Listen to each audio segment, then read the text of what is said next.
नमस्कार, Bihar update digital news channel पर आपका स्वागत है। मैं हूं सुनील पांडे। बिहार में राजनीतिक तापमान और यहां का मौसमी तापमान में विरोधाभास देखने को मिल रहा है। मौसम ठंडा है तो राजनीतिक रूप से नेताओं ने अपने वातावरण को गर्म कर दिया है। पिछले एक साल भी नहीं हुआ है महागठबंधन सरकार का यहां बिहार में, लेकिन महागठबंधन में all is not well. Sir football जारी है, एक दूसरे को नीचा दिखाने की कोशिश की जा रही है। मामला रामायण से शुरू हुआ और डॉक्टर चंद्रशेखर जो बिहार के शिक्षा मंत्री हैं, उनके बयान को लेकर अभी तक मामला अंतिम चरण तक नहीं पहुंचा है।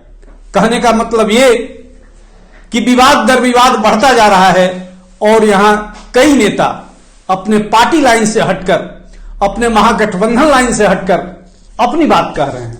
और सवाल यह उठता है कि आप सरकार में शामिल दोनों दल आखिर किसके इशारे पे काम कर रहे हैं। दिलचस्प यह है कि जदयू के भी बड़े नेता यह कह के आरजेडी पर आक्षेप लगा रहे हैं कि यह बीजेपी के इशारे पे हो रहा है, और आरजेडी भी यह कह रहा है कि बीजेपी के घर इस्तेमाल हो रही है जदयू। उपेंद्र कुशवाहा काफी मुखर हैं, लगातार कह रहे हैं, अपनी पीड़ा भी बयान कर रहे हैं। जब डिप्टी सीएम बनने की संभावना को नीतीश जी ने खारिज किया तो और उबल पड़े।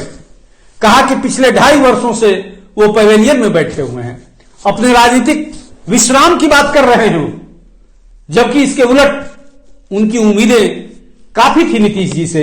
लेकिन नाउम्मीद होने के बाद अब मैदान में विरोधी तलवार लेकर निकल चुके हैं। सामने चंद्रशेखर हों या जगता बाबू हों, हर किसी को सीख देने पर लगे हुए हैं। सुधाकर सिंह पर हमलावर होने के बाद फिलहाल लड़ाई अब चंद्रशेखर को लेकर है।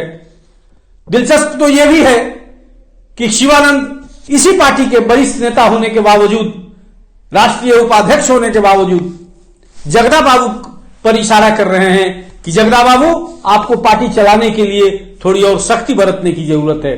पहले बेटे ने बगावत की और अब आप डॉक्टर चंद्रशेखर के बयानों को तवज्जो दे रहे हैं। दिलचस्प यह है कि तेजस्वी भी खुलेआम इस पर 2 टूक बोलने से परहेज कर रहे हैं। वो भी इशारा वही कह रहे हैं जो उनकी पार्टी कह रही है कि ये लड़ाई बीजेपी के इशारे पर घर भेद करने में लोग लगे हुए हैं। अब सवाल है कि इनकी आपसी लड़ाई के बीच में बिहार की जनता कहां है, बिहार के किसान कहां हैं। रबी का फसल खेतों में अब खाद और पानी की प्रतीक्षा कर रहा है और यहां आपसी लड़ाई से इन लोगों को फुर्सत नहीं है। सवाल यह भी उठता है कि कांग्रेस भी इस उधेड़-बुन में अपनी गोटी सेकने में लगा हुआ है। वो कहता है कि संगठन में, महागठबंधन में मेरी बड़ी भूमिका है और 2 और मंत्री पद की जरूरत है कि कांग्रेस के कोटे से लिया जाए।